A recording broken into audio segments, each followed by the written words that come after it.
Welcome everybody to Kirby's Adventure Way. I am the Epic Fudge and we are now on the road to finishing off White Wafers. Just one more level to go. Need to kind of help survive the ice ability first. I don't know what matters, there's an ice ability right there. Anyway, this level is sort of kind of like a maze level in the sense that you don't just go right and find a way to the exit, you have to go out of your ways to find orange doors so that you can get keys to make sure you can find your way out of this place. It also introduces you to these weird waddle-doo ghost enemies. I'm not too sure.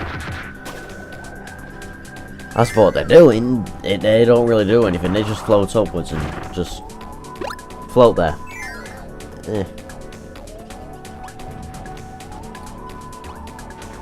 I have to say, I really like this music. It's very peaceful and I don't know. It's very atmospheric in a way. It's just, I don't know, makes you want to relax and stuff. I like music like that. We've got a spare ability right here and got a cannon. Yeah, atmospheric music to go and me blowing everything the fuck up. Makes sense.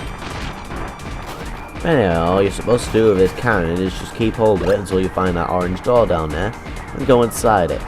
And you should find some steel blocks to blow up. Once you blow them up, you'll be able to find yourself a gear. This is a relatively simple level in terms of gear hunting. I mean, there's one or two hard ones, but none of them are like really tricky, like say some of the speed up sections that you got in the last level. Well, yeah, that was something. Anyway, you have to make sure you jump out of that quickly because those big massive ice blocks, they can crush you, and crushing is instant death. So you have to make sure that doesn't happen. Anyway, you needed to get the fire ability here to get this next gear. And this is probably the trickiest out of the ones that are around here because this involves that little memorization puzzle that was introduced to us in Raised Ruins. Basically, you have to go over the correct way. If you end up going... If you go the wrong way, you'll end up bumping into those stone blocks that'll pop up out of nowhere, and you would be stuck, to be honest. But if you head the correct way, you'll be able to get there before they block you, and you should be able to get the gear. Bit of memorization, that's all there is to it.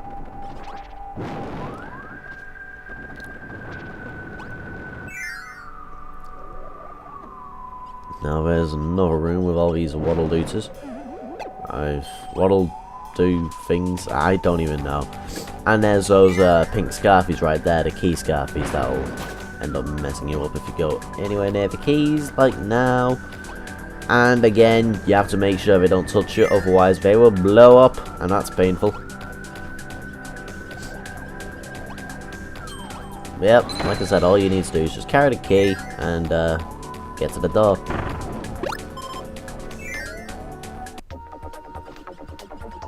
Now this section can be a little bit tricky to platform around because you need to carry a key and make sure and because you can't float, you have to make sure that you don't like fall off or anything because of, well, you know, it's kind of hard to platform around this place with the ice physics and everything. So if I have a fire ability on me, I tend to not use the candle because you are supposed to keep the candle on you so you can get through these ice blocks right here. But if you have a fire ability, there's no need for it. Anyway, this is quite a funny little puzzle right here. What you're supposed to do is freeze an enemy, like this, and then kick it. And it hits a switch. It's quite a clever little puzzle, in my opinion. Anyway, I don't have the fire ability on me right now, so it will be within my interest to keep hold of the candle right now to get rid of any ice blocks in my way, and to be sure that I can see where I'm going. The only reason why you need to get that switch is so you can get these stars, and they can help you kind of gauge where the platforms are. But it's nothing necessary really, unless you're really low on lives, which shouldn't really happen, seeing as this is a Kirby game. And now for the last gear of White Wafers. Nothing much. Just get the key, dodge all the scarfies, and put it in the left door. so that you can get the gear downstairs and get the other key to unlock the right door. If you just go straight to the right door, then you'll lose the key and you'll be forced to go to the exit instead of getting the gear. So yeah, you have to be careful about that.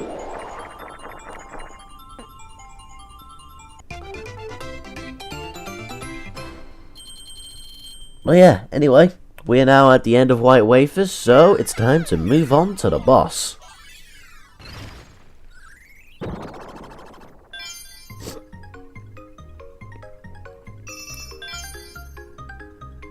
Now this boss is a bit of a freaky one actually, if you basically just have a look at it. That's all you have to do. But again, like all the other bosses, it gives you 3 options of what you want to choose. Fighter, Ninja, and Fire. Fighter and Ninja are probably my favourite 2 abilities, so I'm going to go for Fire just for the sake of trying to get used to, like, getting used to it and stuff. Anyway, this is the boss of White Wafers. Big massive monkey called Goliath. It's pretty easy to compare this to the Oozaru of Dragon Ball Z, because, well, you'll see why in a couple of minutes. Anyway, basically what this guy likes to do is climb onto walls and throw stuff at you. As soon as he goes on the ground, he'll either try punching you, or start throwing some really weird attacks at you. It's pretty simple on the first phase, because he just goes onto the walls and starts throwing stuff at you for the most part. But the second phase is a bit more hectic, as you'd expect really, but trust me, it's kind of weird how the second phase of this goes. This is actually one of the harder bosses in the game, because of how hard it's not very easy to hit it when it's on the walls. Especially if I'd have got an ability like Ninja or anything like that, I wouldn't have been able to hit him very well. Fighter would have been good against him though. In fact, Fighter, I probably would have beaten him by now.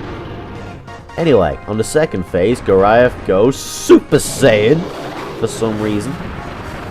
And, yeah, this is where he starts launching all the really weird attacks at you, like, Kamehamehas. And he'll also start trying to dive into you off the walls. And yeah, this is a really hectic boss. Again, if I hadn't dodged out the way there, he would have gone straight for me.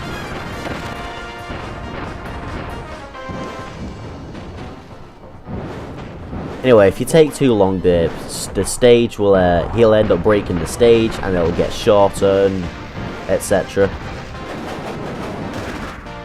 Again, you have to make sure it doesn't punch you in the face there, because that will hurt you quite a lot.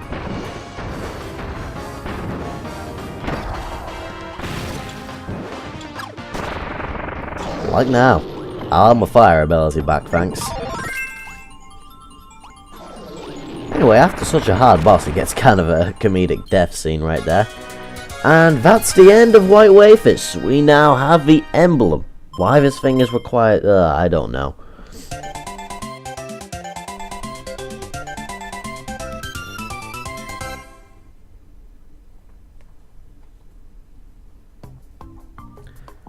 So another big massive trek back to Magolor's ship to give him his emblem back.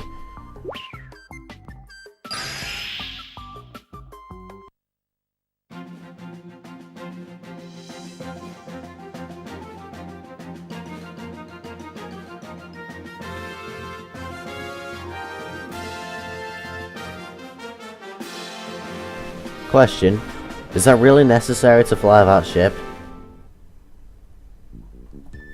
Whatever. Kirby, you've done it! My star cutter finally has its emblem back! Oh, joyous, glorious day! There's only one missing part left to find! And remember, once the lore is up and running, I'll take you to visit my home! Crashing here on your planet, meeting you, somehow, despite what an ordeal this has turned into, it's been worth it. Thank you yet again for all your help, and for being such a cool dude! Never say that again, Magolor. Oh, that sounded really weird coming from me. Anyway, now that we've done White Wafers, we can go on to the next challenge room. Providing you get 50 gears anyway. This challenge room is the Bomb Challenge, which is one of the more fun but less actually challenging challenges in this game. if that makes any sense whatsoever. But yeah, this challenge utilizes your skills with the bomb ball for the most, in my opinion. Basically, what you want to be doing is dashing a lot and make sure you press 1 to get the bomb ball and all that stuff. Because that'll get you all the distant, like, bomb rocks and stuff like that, so you can find your next way to where you're going. And another thing that you'll want to use a lot is the bomb drop technique. Because that'll help you get the bombs through spikes and stuff like that. Basically, this ability, like pretty much all the other copy ability rooms, it basically gets you used to how you're supposed to use the ability. Which I really appreciate these copy ability rooms for. If it weren't for these, and I'd have no idea how to use half these abilities, and I wouldn't bother with them. So yeah, that's all that kind of stuff. You also use a bomb drop right there, and here you can either just use simple bomb throws, or you can try and use dash throw. You have to make sure you time it right though, because if you time it too late, you'll end up missing it, or you'll end up missing coins that'll give you. You have to make sure you hit that switch, otherwise you'll end up getting crushed between the wall and that other wall that I had to open. Anyway, this basically wants you to drop 2 bombs right next to the thing, so you can get through here. All that stuff. I nearly got crushed by that just there. That would have been embarrassing. Anyway, if you get through here and hit this last switch, you're onto the last area.